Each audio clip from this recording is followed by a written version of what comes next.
psycho, crazy, weird, ill, demented, distressed, lunatic, mentally insane, madman, freak, nuts, disturbed, loony bin, screw loose, bonkers, deranged, mad. People suffering from mental illnesses in the 18th century were not only physically mistreated, but also depicted as incompetent beings that wasted the space they occupied. Prior to the establishment of asylums, people with mental illnesses were viewed as a large burden to society, and oftentimes their families were responsible for keeping them hidden from the rest of the world. By the early 1800s, people established asylums all throughout Europe and the United States. Asylums were the first establishments designed to hold people with mental diseases. The idea of offering treatment to those in need sounds absolutely necessary. However, society had little to no sympathy for the mentally ill, and their actions spoke for them. In the 1800s, asylums held the purpose of freeing the rest of society from the mentally unstable. When asylums were first established, it was never about treating the patients or even curing them. Instead, these people no longer bothered the rest of society.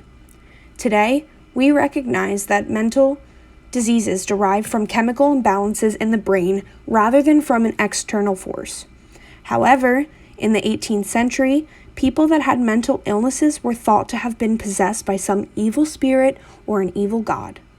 Doctors of the 18th century were convinced that the bodily fluids of the mentally insane were not even. In turn, it was not uncommon for doctors to force patients to purge or even cut them to release the bad blood.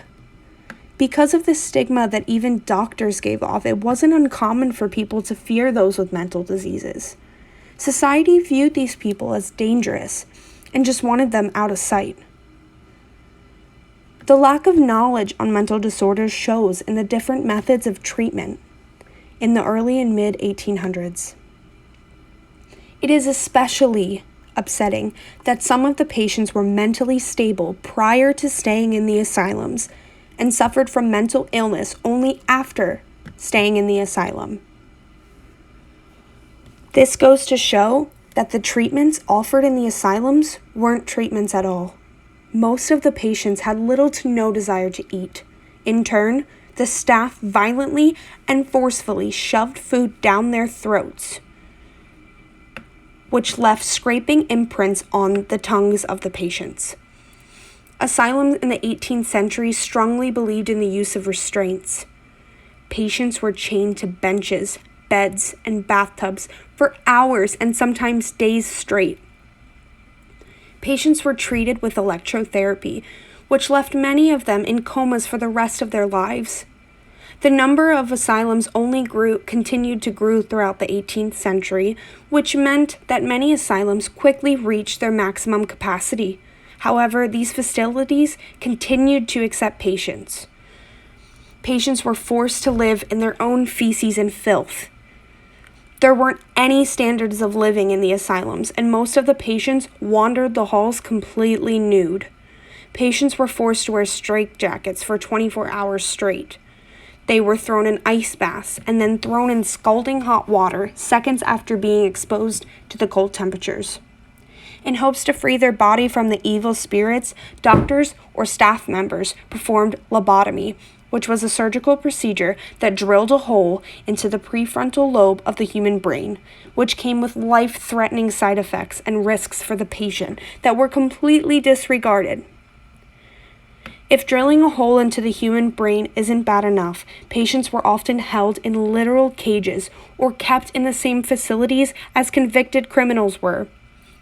The safety of the patients was never taken into consideration, and the living conditions only created mental problems rather than solving them. The patients were held in windowless rooms and weren't given any personal space due to the number of patients in the asylums. Asylums in the 18th century practiced cruel and unusual means of treatment. The patients were often trapped in the asylums for decades without any basic human rights.